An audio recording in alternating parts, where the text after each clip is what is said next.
So the Dallas Mavericks are giving away T-shirts to all the fans at the arena tonight with the Slovenian phrase "ALLCITY."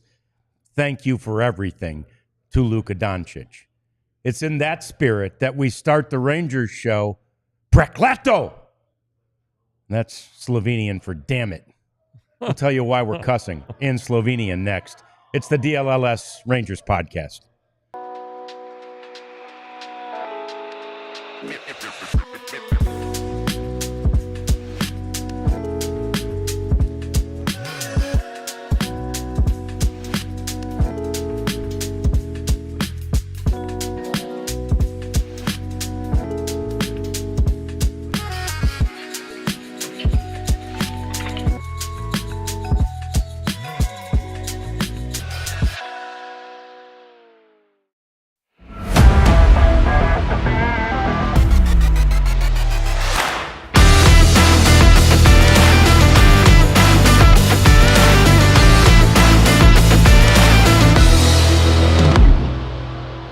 Prekleto.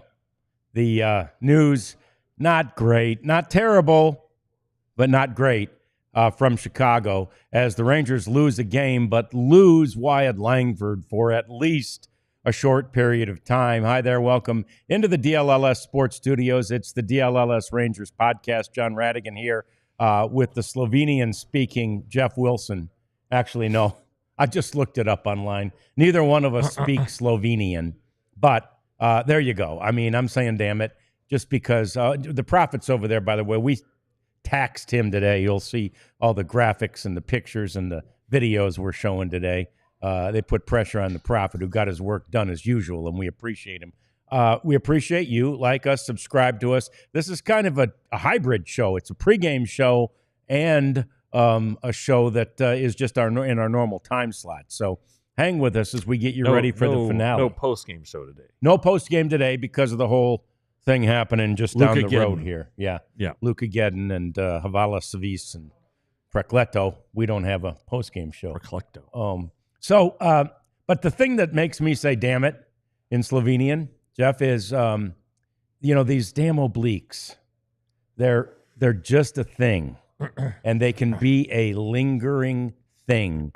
And I so appreciate Wyatt Langford's toughness. And he said even at the time in spring training, I believe, I wouldn't have to go on the DL or IL if this were, the season. And I could play through it and all those types of things. This is minor.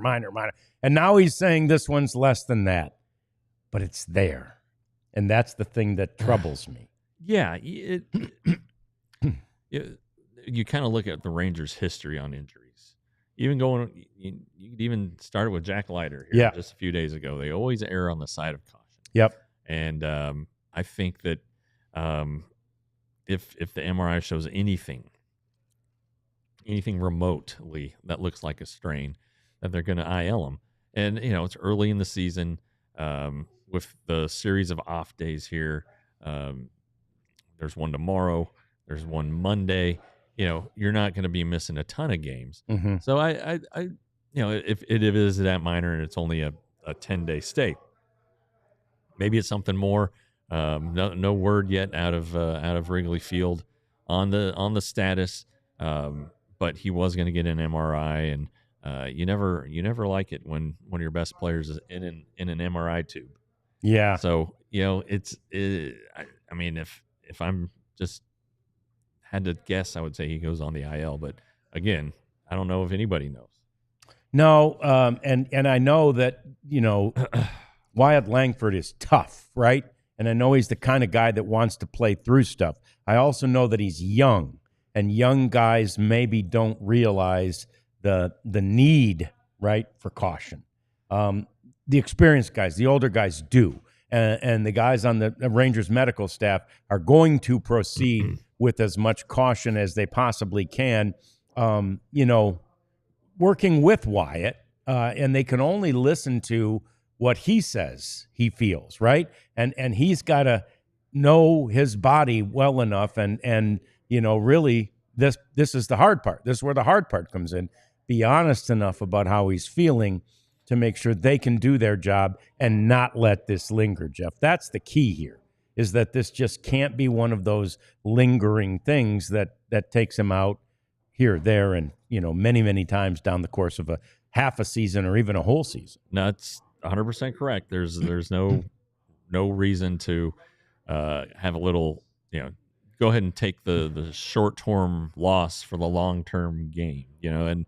And again, some of these obliques are 6 to 8 week things. The bad ones. And Adolis Garcia, he got hurt at the end of the game 3 of the World Series, and it was a thing. I mean, that was on October 30th, and he didn't start his workouts until middle December. So I mean, right. These are legit things. The pitchers, Gill, however you want to say it, for the Yankees, it's not going to be back till July. And then it's just a thing. I mean, there's some buildup there, but still, they're significant, and they can be significant injuries. And it seems like there's a propensity now to call these oblique injuries, and the oblique. I'm no doctor, John, but everything seems to come together at a certain point in the shoulder. Yeah, and so maybe these used to be called shoulder strains. I don't know, but the fact of the matter is that there sure seems to be a lot of them. And Wyatt had one on the left side in spring training, as you mentioned, and old Adolis Garcia had one about a week later that didn't keep him out that long. So maybe that's the hope here. But today's weather's crummy. If they even play the game, will they stay around tomorrow where the weather's going to be crummy? Then you hop on a flight to Seattle, and guess what? It's not going to be very nice in Seattle weather-wise. No, at least as far as the temperature. So I just think that the thing that Chris Young will ultimately choose to do is to err on the side of caution. Yeah, and again, that's what they need to do. It really is. And you need to. And look, that's what they did do, frankly, in spring training, Jeff. Even then, like you say, Wyatt Langford was saying, I can play. No, I'm okay. I can play. But they were like, nope. We're not going to. We don't want this thing to be one of those things. And it's likely that they'll do the same thing now. And the unfortunate reality of that might be they need to shut him down for even a little bit longer, right? Because it didn't eradicate the problem. What was he down? 3 weeks in spring training? It was between 2 and 3. It was more on the shorter end, but okay. But still, it was, and yeah. Now that it's spring training, you have a little time to not push things. Maybe if it's if they'd had a spring training IL, let's say 10 days, would Wyatt have come back from it then? Maybe, but he's gonna be fine in the long run. But you just need to ensure that by being very cautious here. Now, it is possible, if they don't think it's a big thing, he's out of the lineup today. They're off tomorrow. You could probably get by this weekend without him, and then have another off day.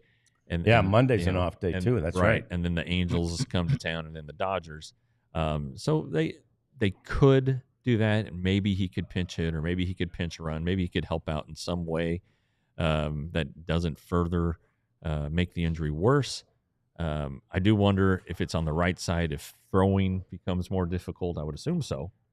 So maybe they don't want him to throw. They're just a lot of reasons to point to the IL. But again, see how he feels, see if the MRI shows, and see which way the Rangers want to go with this. But again, I think it ends with him on the IL. It probably does. They won't use the IL today, however, or I guess they still could they still use the IL today? They could. Probably not, though. It'll be just a day without him.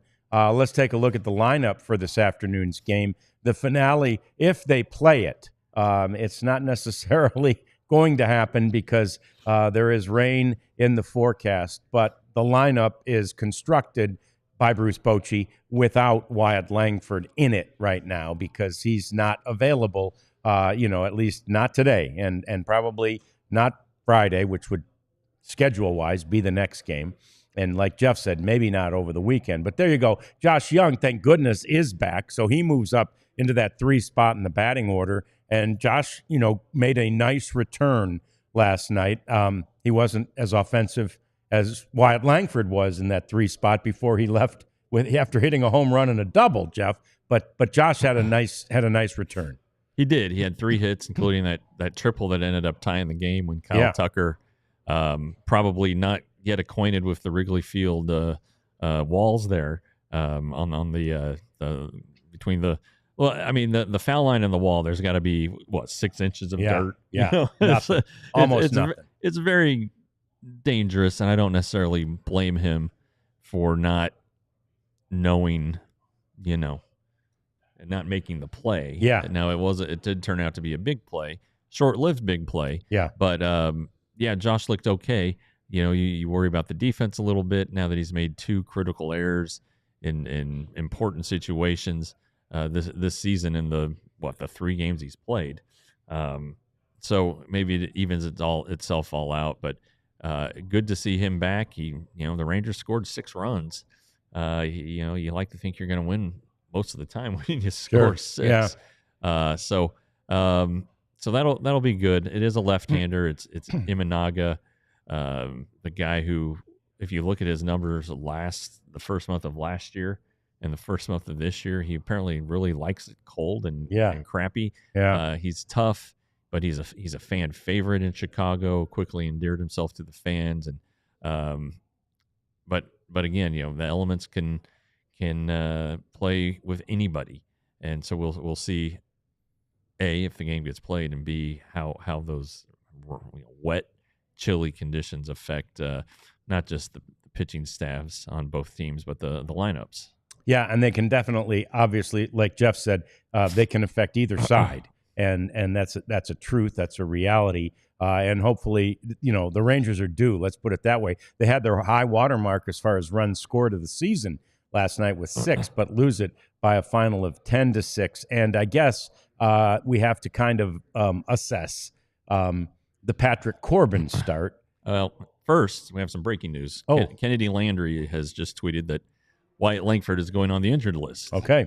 With a strained right oblique. So no corresponding move yet. There are flights from Austin to Chicago. So I'd imagine that Dustin Harris will be on the plane. The Rangers, one tell that the Rangers were considering a roster move, and this is kind of a thing for people in the media.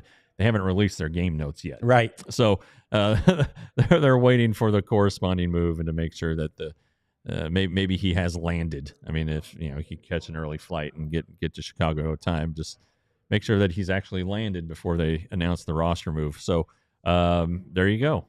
Yeah, and sometimes they don't release the lineup until much later on those days. And typically, in that case, that whoever is coming into town is playing, as well as, they got to make sure of that. But the lineup is out, and now the roster move is announced, and the corresponding move will come. Jeff wrote about that, by the way, on our All DLLS website today, speculating that for various reasons, Dustin Harris would be the choice, Jeff, including he plays all 3 outfield positions. He could actually play, either corner of the infield if pressed, but really what you need him for right now is help in the outfield. Yeah, and he's a left-handed hitter, so he's probably was not going to face Imanaga. But he's that is the move. They've announced the corresponding move? He's been recalled. Yep. He's an interesting guy. He's been a prospect forever. He had the big breakthrough in 2021 with that great season in down east and then Hickory, where he was actually better. So he's an intriguing guy. He put on some muscle this offseason. He added bat speed, 4 miles per hour of bat speed. He's strong, and he is fast. He is sneaky fast. You look at his stolen base totals, and they're pretty ridiculous. I keep bringing up the fact that he can play first base and third base in a pinch. The Rangers don't seem very inclined to let him play first base anymore, so maybe that kind of tells you how good of a first baseman he is. But I think this is a good opportunity for him. He showed well in spring training. Going to be facing a lot of right-handers coming up, so he's got a chance here to maybe show the Rangers a little something. Yeah, he was a guy that was certainly right there, sort of. He had a great spring. Let's put it that way, and he's been a prospect for a long time. So we'll keep an eye on him. We'll keep an eye on that. We will get to the sort of the assessment, the critique of Patrick Corbin's start. We'll get to Tyler Mahle, who starts today, and I hate to say it, but we've got a little insult to add to the injury. That's coming next. It's the DLLS Rangers podcast. Heyo, it is time for my favorite app, Sleeper. I have made a couple picks already this morning. We'll see how they come in. A lot of day baseball, so I wanted to make sure I got some of that. But I did some NBA stuff. I did not do anything with Luka. But if you download the app and use the code DLLS Rangers, you can get up to a $100 match on your first deposit. Luka is available tonight. Will he score more than 30.5 points? Oh, wow. He hasn't scored more than 30 points in about a week or two. Okay. So it's interesting. It sounds like a trap. Yeah. They're trying to trap you there. But anyway, it's what it is. Sleeper, they're known for fantasy, but now they're in the daily picks game, and it's so much fun. It adds a lot of joy to me watching games and gives me reason to watch some games sometimes. So again, download the Sleeper app. Use the code DLLS Rangers for up to a $100 match on your first deposit. Yeah, I got a feeling he's going for 60. So you put your money down on that baby, and then you've got extra money, and then you need Monarch money. Oh, my. Because Monarch money will help you with that extra money. Reinvest it. Don't necessarily rebet it, right? I mean, and I guess in some ways a bet could be an investment, but Monarch money knows which investments you need to be a part of. They're more than just a tracking service for your money. Monarch Money is more like a CFO for all things financial for you. They're a chief financial officer. You could tell people, yeah, I've got a CFO, and it's Monarch Money. We encourage you to definitely get yourself involved with Monarch Money because they have all the technology. They will keep track of all the budgeting things, but it's so much more than a budgeting tool. Don't just manage your money, grow your wealth with Monarch Money. Use the code DLLS at monarchmoney.com for your discount. All right, let's update the transaction because Thank you. There were a couple. Yep. So the Rangers have tweeted this out. Wyatt Langford placed on the 10-day IL. Dustin Harris recalled from Round Rock. Yep. Ezekiel Duran, who was optioned yesterday, recalled from Round Rock. So really the Langford move Duran has to be for the Langford move because Duran couldn't come back unless there's an injury. Harris is coming up, and Jonathan Ornelas is being optioned. So there you have it. There you go. Yeah. So, and Harris, obviously, because I'm not hearing any other move, he was on the 40. He's on the 40 man, yeah.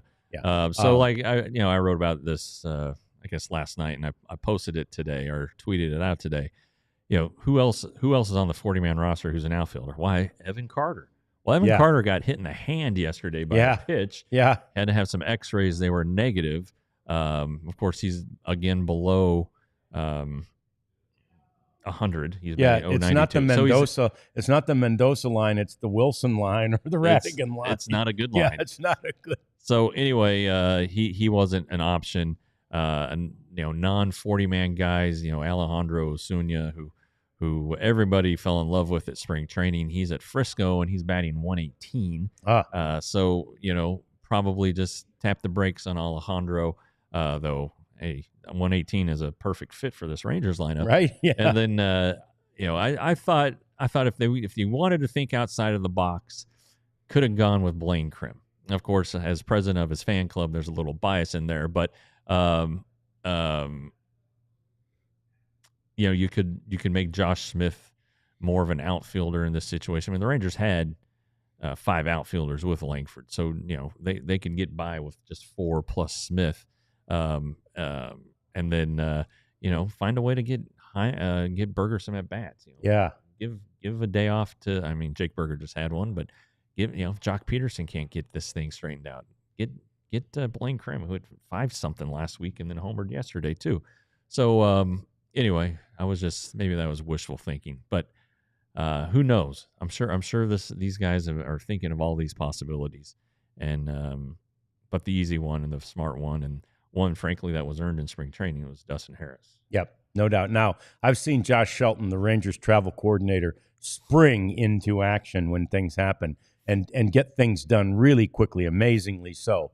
I wonder if he was able to get Zeke out of there yesterday. Yeah. And now he's got to bring him back today. We never even had a chance yet to mention yesterday's roster moves, which kept Ornelas and sent Zeke down. In part, the thinking there would be they just need to get Zeke some regular playing time if Right. they can.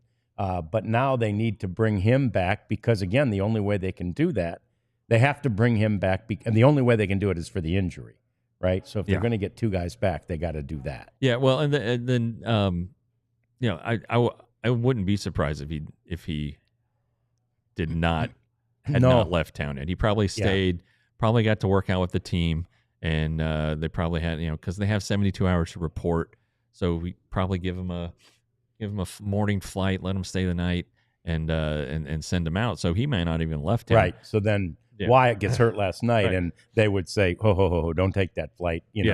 But to your point, about Harris, especially if today being a day game, they probably, they didn't. Round Rock played a day game yesterday, so they probably called him late at night, woke him from his sleep, and I would imagine that Josh Shelton had not on hold, probably already purchased a ticket, and if you're on the 40-man, you're supposed to fly first class. So I don't know if there are any first class seats available. So I'm sure Dustin would have sat in row 36E in the middle seat, 36E, right next to the Johns. But so it happens fast, and you get ready, and sometimes guys make the trip and don't even get activated. Sure, just let's go on home back that way. Yeah, but it happens, and I'd love to know their travel bill. Oh my gosh, it's just got to be amazing. Yeah, because right now you got to buy the ticket right now, and they're not cheap that way, as you well know. Well, and then look at the international scouts. The Rangers have a international cross checker who his daughters play on the same teams as my daughter. Okay, volleyball and softball. Okay, and I see him about once a year. Because he's always gone. Yeah. And I'm like, well, where have you been? He goes, Dominican, Colombia, Aruba, Curacao, Amazing. Yeah. And it's like, well, those aren't cheap flights. How often are you booking them in advance? And, and then, Josh Boyd, who goes to Japan a couple times a year. And then Chris Young went to Japan last year, and the Sasaki hunt and all that stuff. And I'm sure there were others. So all kinds of these moves get made, and they'll send a prospect who's struggling in Hickory, send him back to Arizona for a few weeks to get straightened out. It's like, well, gosh, how much money, and then you throw in the actual charter, right? Which you've been on, I've never been on, and I don't know that I want to go on it, honestly, and I don't want to get spoiled. Yeah, I was going to say you do, but but I get why you don't. Yeah. Anyway, that's a lot of money. Yeah, it's unbelievable money. Just that charter alone. I remember getting the figures one time, and I've forgotten them now, but every single flight is north of, it's in the six figures for every flight, which isn't surprising with that many people in that large a plane. Okay, so we started to talk about Patrick Corbin. Yeah. You were really, cringing, holding your breath. Yeah. I didn't think it was a horrible failure. It was not. No. He did fine. Yeah. He gave his team a chance to win. 100%. And it looked like it was going to get dicey there in the the second inning after the Rangers scored, and then the Cubs quickly got the three back. That one wasn't a great inning. It was a couple walks in there, the home run. But I tell you what, I thought that he did okay. He acquitted himself fairly nicely. And keep in mind, I mean, you can say, oh, he has been throwing like batting practice through a simulated game, went to Arizona through a game. It's nothing like this. Major league hitters. Absolutely nothing like this at all. And so for that to be his first time, that was pretty good. Yep. I'll be flat out honest with you. I'm going to give him a lot of credit for what he did. You'll see it again. He has to start again. Yep. Now it won't be until, gosh, the first game of the Angel series. Yeah. And it is possible. It is possible with those 2 off days that they could skip them. They really could go ahead and say, let's push them back and let's line these things, readjust here. Yeah, because everybody's going to be on extra rest. Right. It would have been possible to skip him today, or yesterday, I should say, because of. Oh no, he would have had to pitch yesterday. Yeah, he had to pitch yesterday. Yeah, but right. The next time through, I'm sure Mike Maddox has already put pen to paper and is working on it and seeing what the best thing is for the Rangers to do at that point. But you know what? You got to say it wasn't the worst thing ever. It was okay. It was okay. And if he starts again, you know what? You shouldn't be as apprehensive. Right. Because in theory, he's going to get better as he gets more time in actual games. Yep. And can make improvements off of the last one. It looked like, aside from the pitch that Swanson hit for the home run, most of his misses were low. Mm-hmm. He wasn't too crazy out there. I saw him range from 93 to 66 miles an hour. Yeah. He threw a big slow curveball in there. Yeah. So, hey, we'll take it. Yes, absolutely. And I heard both Mike Bassick and Jared on their various broadcasts. Jared was on radio, as Eric's not on this trip, at least not this leg of this trip.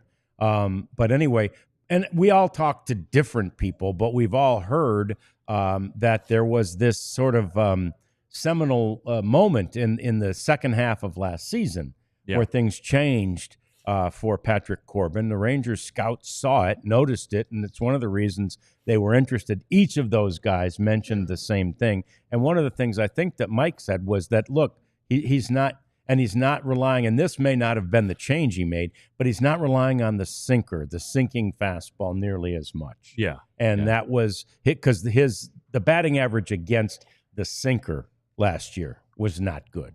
I mean, not good for Patrick Corbin. Right. And so anyway, he's trying to sort of play the hits, right? Play to his strength. Well, sure. And it's interesting. Why did it take so long? Right. Is that was it honestly an analytics thing in Washington? We're like, no, you just got to execute the pitch better. It's a fine pitch, or something like that. But they did finally make the changes, and again, It was okay yesterday. He was around the plate, and he walked a couple guys there in that long inning. He might have been pitching around a couple guys, although I don't know. I'd pitch around the 8 and 9 hitters, right? But nevertheless, it feels okay. Now look, Shane has a question about Patrick Corbin. So let's get that up. Prophet, it was one of the first questions. I understand the need for innings in this rotation, but when Leiter returns, do you think there's any chance he and Rocker stay in the rotation and Corbin moves to the pen in a long relief role? I Sure. think that's entirely feasible. I think it's feasible that Patrick Corbin gets released. He's only being paid $1 million. Yep. Okay. Only $1 million. I think that's a possibility, but until Cody Bradford and John Gray are back, I think that the Rangers want to preserve their depth and let Corbin somehow help the team.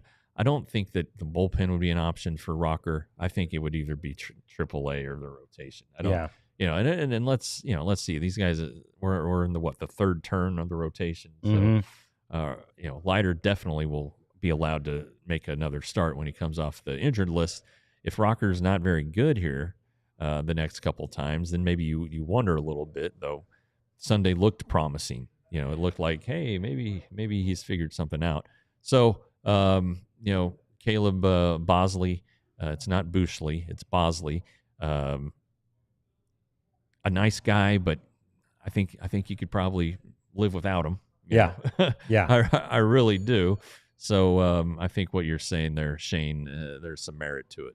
Yeah, and by the way, the return of both guys, Cody Bradford and John Gray, now is Memorial Day or later. Cody had to be added to the 60-man yesterday. He was placed on the 60-man injured list because in order to make room on the 40-man for Bosley. So yeah, and I saw somebody on my Twitter notification say, "Oh, Cody got moved to the 60."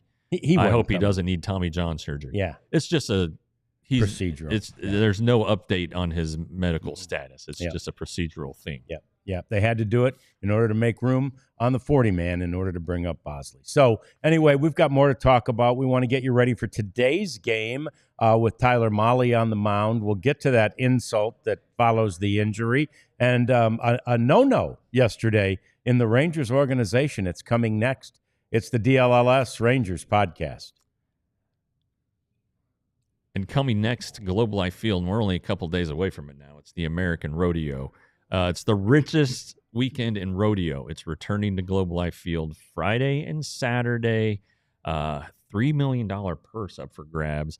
Lots of talented current rodeo athletes, some rising stars. They're all going to be there. And if the returning champs win, they get $1 million. I mean, that's a heck of a deal. So. And you know, the American Rodeo, as always, they're doing it up right. It's not just the rodeo. There's concerts, Bailey Zimmerman, Riley Green, Ella Langley. So it's a pretty good show for your ticket. A lot of bang for your buck there. And again, this isn't just another Texas rodeo. This is the place to see every reigning champion compete in one place.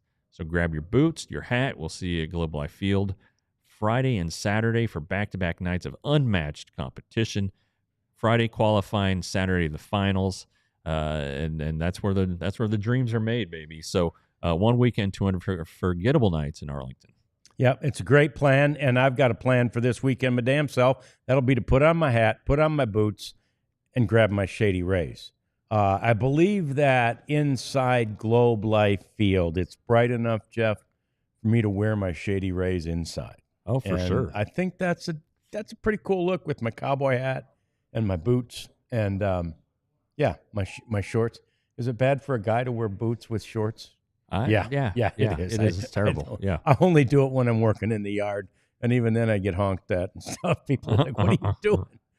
But nobody gets angry when I wear my Shady Rays because they're cool, they're fun, and you should get yourself a pair. They're polarized, so many styles, so many colors. They are fantastic and durable and guaranteed, and you can get a pair for 35% off if you use the code DLLS at shadyrays.com.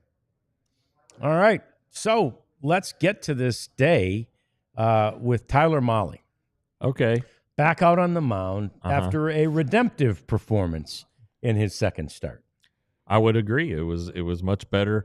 The first inning wasn't great though. He said he was having some flashbacks to his opening start against the Red Sox, where he walked everybody, well, not really everybody, but four, and only went 1 2/3 innings. Rangers won the game, so that's good. They ended up winning the other night too. He kept him in the game, gave him a chance to win. That's what you want from your starting pitchers. He doesn't throw hard, but he mixes speeds. He's around the plate, so he keeps hitters on their toes and having to guess if it's a fastball or an off-speed pitch and things like that. Against this Cubs team, though, it's pretty apparent. You need to throw quality strikes because they hit a lot of balls, put a lot of balls in play. So hopefully he's able to, from the get-go, be good because, again, that first inning ultimately probably cost him going deeper in the game. The bullpen should be in decent shape. So, it's just a matter if the Rangers can get some runs on the board, and if it's good Mahle. If it's bad Mahle, it could be a long day. Yeah, and the Rangers, of course, have lost the first 2 games of this series, which means they've already lost their first series of the year, and after winning the first few. But so to add insult to injury is the fact that the guy that beat them in arguably his best outing of the year on Monday night. Justin Steele. Jeff, he's going on the injured I list. saw that. He's going on the injured list. Steele is with elbow tendonitis. So, yeah, I mean, so he did that with that. Well, I wonder. First of all, I had this observation about him. He had long hair. Yeah. He has long hair. And after every inning, he took off his hat. I guess, maybe the umpires wanted to check it. But he would run his hand over his hair. It was like had just run a marathon. He was like sweating like a And it was like a 30-something pig. degrees. 30 degrees. 20-something with the wind chill. So yeah. I had that observation about him. Yeah. But also, all right, is this a result of pitching in the cold weather? Maybe. And if so, is the Wyatt Langford strain due to the cold weather? Yeah. So you can kind of look at these things and maybe question that decision to have these games played, to have these games scheduled in the northern climate in early April. But I don't know. That's just the conspiracy theorist. Yeah, it is, and it's tough. I mean, I always thought, all those northern teams ought to play the first 2 weeks of the season in the South, but at least, but you can't really do that. Domes. I'm all for domes. Yeah. So anyway, yeah, everybody should dome their stadium. Everybody needs a dome. Put a dome over Wrigley. Absolutely. No. Yeah, that's probably not going to happen. That was interesting news though that Justin Steele is going on the injured list after that. But the Rangers will send Tyler Mahle out there today, and they'll face Imanaga, and that, like Jeff said, that's a challenge, especially early in the year. Yeah, he came from Japan. Obviously, the big signing, the big guy last year was Yamamoto. Yeah. Or in the offseason 23 before the 24 season. And, Imanaga really flew under the radar. And then all of a sudden he comes out and is just dealing, right out of the gate. Was just a fantastic pitcher for the Cubs early on. It equaled out, as it got warmer or as teams figured him out. It's more likely the scouting reports got there and we're like, oh, hey, let's go ahead and solve this guy. But it was really, really good. And he's been good this year, even in the game in Japan, which was in a dome. He was pretty good. But in his April-March career, he is 4-0 with an 0.98 ERA. Wow. Yeah, that's pretty staggering. And makes you wonder, it is cold at times in Tokyo. Yes, absolutely. My understanding of the Tokyo climate is it's generally overcast. Yep. But it can get chilly there. And then in the summer it can be muggy and yucky. Really hot. Yeah, you've been. I haven't. But so it is curious. But this guy's a heck of a player. And you'd think that maybe somebody can figure him out in this month, but I don't know. It's going to be a tall task for our boys. Yeah, Rangers did a nice job on Monday night of shutting Seiya Suzuki down, another Japanese player. But last night he kind of whipped out that samurai sword. That's right. I was thinking, Jeff, Suzuki got the dang sword out tonight.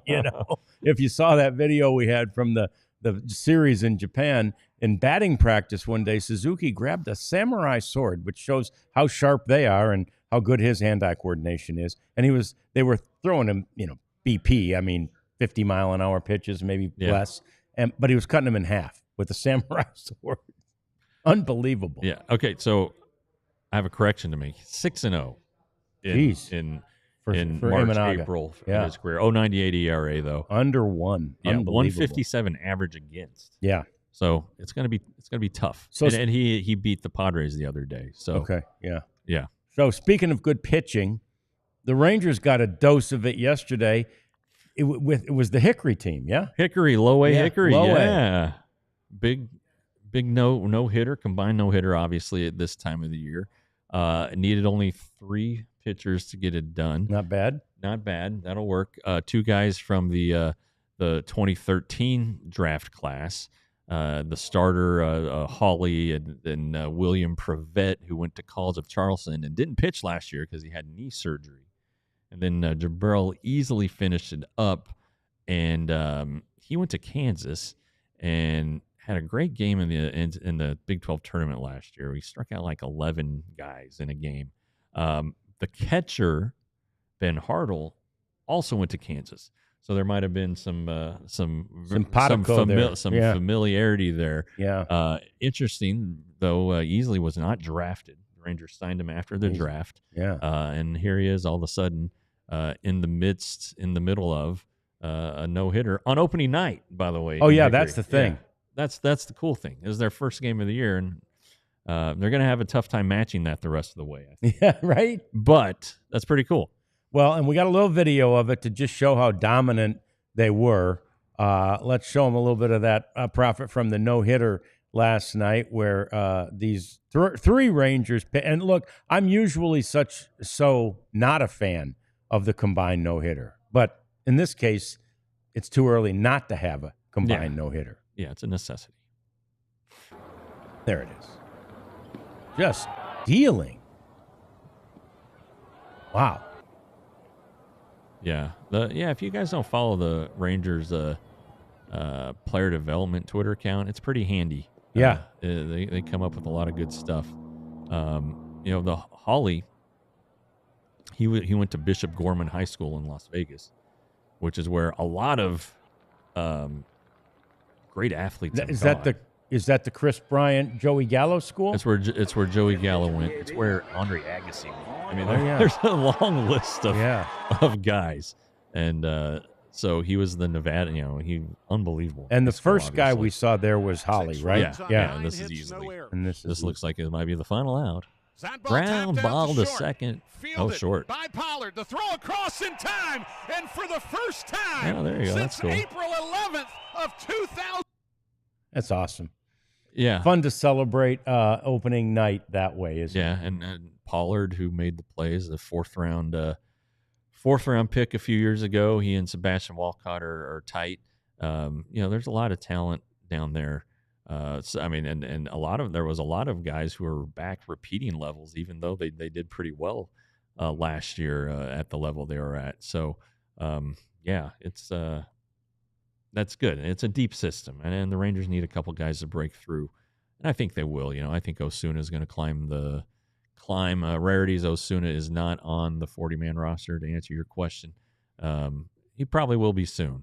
if he picks it up and performs like he did in spring training, the Rangers they're just going to be knocking down Chris Young's door asking for him. Yeah, that's right. They're going to have to put him on there to protect him. So. We'll obviously, keep an eye on that. That's what Jeff and John Moore have done in particular with the Rangers Weekly podcast, and we're going to extend that to this podcast as well. Just keeping an eye on everything that's happening at the minor league level. We'll be here for that for you. And to that point, on Friday, we have Paul Bunzogny lined up. He is at Hub City there with the Spartan Burgers. And he is he the manager? Huh? Who is he? He's a right-handed pitcher. Okay. I think he's a 12th round pick in 2023. Went to South Lake Carroll High School from Grapevine. So good. We like to have the local guys on. Sure. So we're gonna interview 100%. Paul. He's pitching Thursday night, so I hope it goes well, so that we have a good podcast. Yeah. Or maybe if he doesn't pitch well, it'll be better. Who Might knows? even be better. But I'm not going to root against him. Never know. Yep.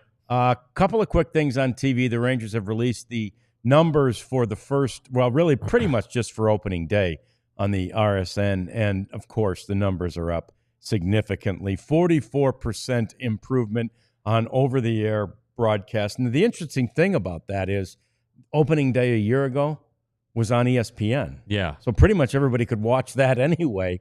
So I think if opening day in 24 had been on Bally, it would have been more than a 44% increase over last year. Yeah. Overall, the linear games are up significantly, 51%, I think, across the 5-state region. And this is the big one, too. The streaming rate is up huge, 182%. I didn't think you could get over 100, but that's what the numbers said.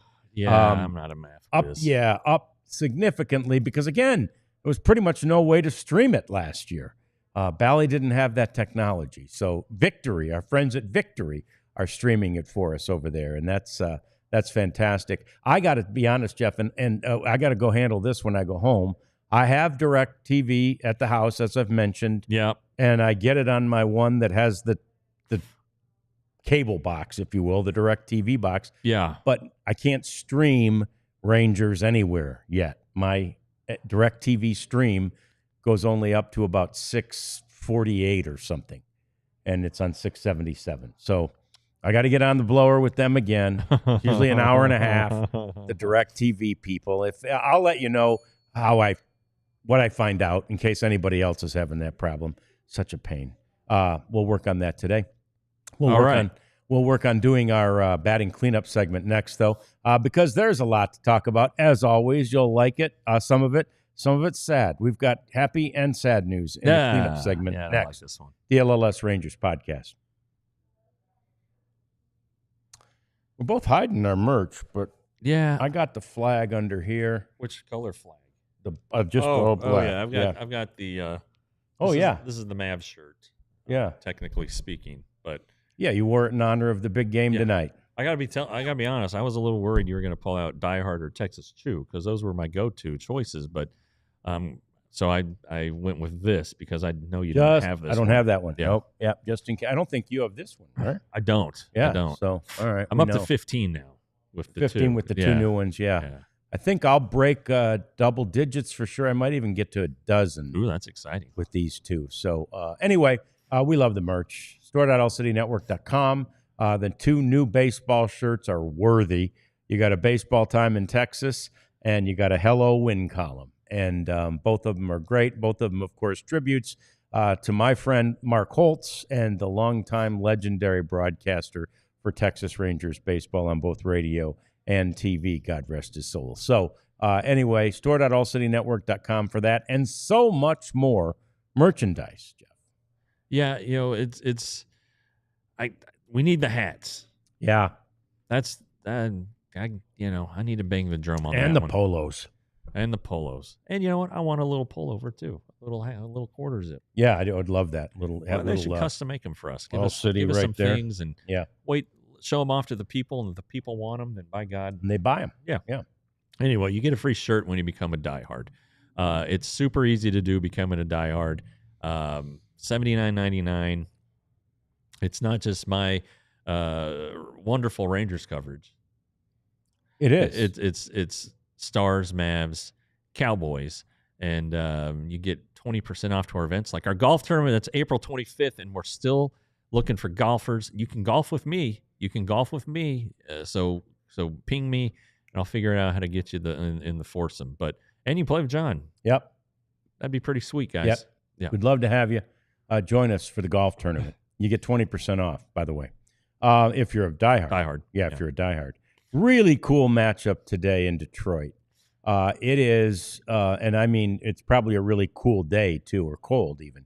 But the pitching matchup is Max Fried against Jack Flaherty, who were high school teammates. Oh, that's pretty neat. Isn't that cool? That's the first time. LA area, right? Yep, and it's the first time they've faced each other in the majors. They've both been in the league for a while, but it's the first time they've faced each other. So that's interesting. It's amazing. The Cardinals' years for Flaherty and the Braves' years for Fried, it seems like something would have. It really does. Wow. I mean, because it's not like this is the second year for these guys. Right. They've both been around a while, and pretty amazing that they've never met, and always pretty amazing when your high school teammate makes the major leagues too, and is that good, right? That's crazy. Yeah, and, I hope the hell that high school team won some state championships. They better have. And I assume they like each other. Yeah, that looks like it from pictures I saw. Okay, yeah. Because Garrett Cole and Trevor Bauer were not high school teammates, but college teammates at UCLA. Yeah, and they weren't fans of each other. They don't care for each other. Yeah. No. And that UCLA team was great. They knocked TCU out of the College World Series one year. But that was, I don't know. I guess maybe you can understand why.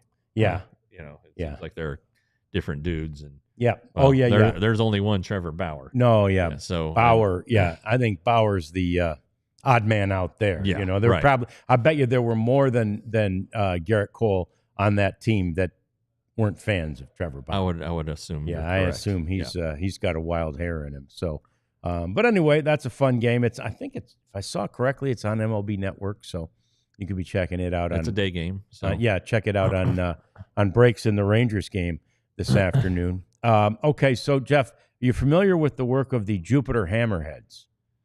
I'm not, but it sounds like I'd like to be. You need to be. Prophet, do we have this video? Let's run this video. And let's hear it. Season. I've been in baseball, a little under a decade because of my college days. I've never written so many RBI walks in a book before.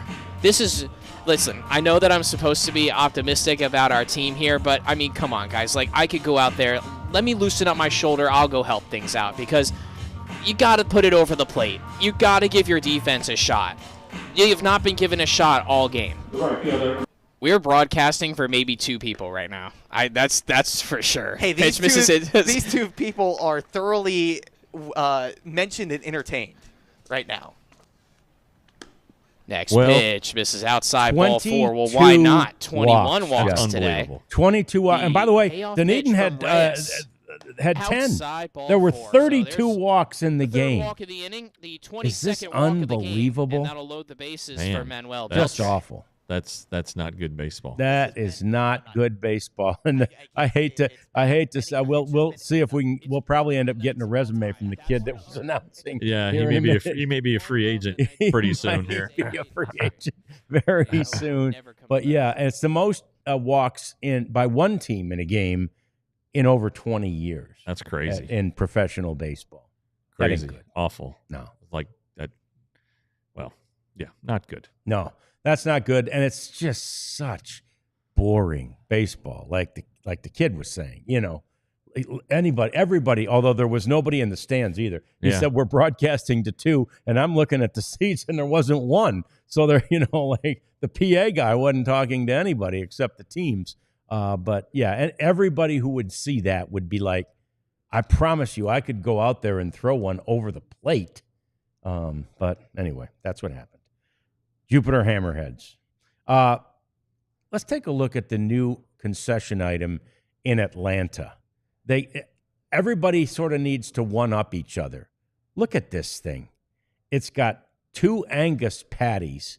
It's got pork. It's got curly fries. It's got onion rings. Look at that thing, Jeff. Do you think you could power through that? Where are the patties? I just see the the pork way at the bottom of the pork on the okay, right above that piece of bread. There, you can see there's kind of patties look a little disappointing. I do like that hunk of bacon I see hanging off. Oh, that's right, candied bacon. Okay, I'd give it a shot. Candied bacon. I don't know that I'd order that.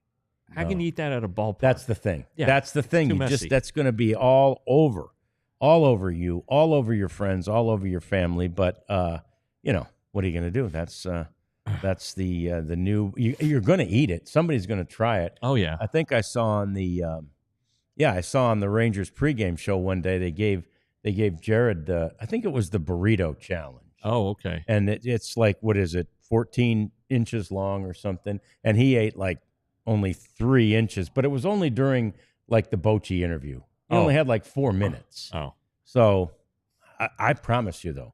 We saw that burrito when we were out there on food day. I'd have to get it custom made though. You can't have the like pico tomatoes. Yeah. On food day, we saw that burrito out there, and I could eat it with the tomatoes. I can't eat that thing. That thing's way too. Yeah, I couldn't eat probably that in 3 meals. A younger version of me could do it. I went to Freebirds once. First time I ever went to Freebirds. It was delicious, and I loved it so much. I took it home to my little apartment and ate it. It was so good. I went back and got another. Got another one? Yeah. So and big old burrito as big as your head. They have the Super Bird, which is the 2 tortillas together, and I plowed through one of those once. So a former Jeff could have done it. Yeah, you could have powered through that. Yeah. Okay, another college baseball story. Are you familiar with Yeshiva University? I am not. Yeshiva University is in the northern tip of Manhattan, an area called New Washington, I think, or Port Washington. Okay. Anyway, Yeshiva is a college for new Orthodox Jews. And it is, a school that has a baseball team, Joe. Okay, cool. And a school that entered a game yesterday against Lehman College. And Lehman, God bless them, came in riding a 42-game losing streak. Oh, boy. And Yeshiva came in. They had a doubleheader that day. Oh, God. Yeshiva came in riding a 99-game losing streak. Are you kidding me? 99 games. There were only 2 players on the Yeshiva team. They were both seniors, both fifth-year seniors who had ever been a part of a win at Yeshiva. Bless you, Prophet. And anyway, so I'll be damned if Lehman didn't win the game 1 of the doubleheader, and Yeshiva got to 100 losses on the season. In a row. Yeah, that's right. Not on the season, but yes, in a row over several seasons. But didn't Yeshiva come back and win the nightcap? Nice. And ended their losing streak. And of course, in game 1, Lehman ended their losing streak, and then Yeshiva came back in game 2 and ended their losing streak. So now, Jeff, they both have 1-game winning streaks. How about that? Yeah, well, it's hard to win 2. Feel good about I guess it's hard to win both ends of a doubleheader. 1 in a row is not really a streak, is it? No, we can't really call it a streak. So that's that. And we hate to leave you with sad news, and maybe we'll come back to something happy. We'll come back to something happy. Yeah, but that tragic roof collapse in the Dominican at that nightclub that claimed the life of Octavio Dotel, I should say, who pitched for 13 different major league clubs. Right. And just a starter at the beginning of his career, a great relief pitcher at the end of his career, and a great guy by all accounts. And he tragically, he was one of the 58 people that died when that roof collapsed at that nightclub. And so was our friend Nelson Cruz's sister. Yeah, what a crappy deal all around. And then, it touched the loss of Dotel touched a lot of people in the industry because he had played for so many teams and got to know so many different media members and such. And then Nelson, I don't care what anybody says, Nelson Cruz is a Texas Ranger. Great guy. Great. Wonderful guy. And I can only assume, look at his sister, how happy she is. I can only assume that she was terrific. She was the governor of the area where she lived in. And, just a terrible tragedy there in the Dominican. And, you hate to see it in general. And then when it touches somebody, you really feel for them. Breaks your heart. And just, unbelievable. 58 died in a roof collapse, and there were 180 some that were injured. So, man. Yeah. Must have been, big place. Yeah. I saw the overhead. It looked, just the whole thing caved in. So it just did not look good. Yeah. Okay. So I guess this is happier news. There was a question from Joe Sigler about the John Gray. Yeah. And we saw John the day after opening day. He had just come out of the clubhouse. His arm was in a splint. He said that he was 3 weeks away from a scan. And at that point, if the scan was going well, he might be able to start doing some stuff. Okay. But it's going to be a while. He sounded like he was in good spirits, though.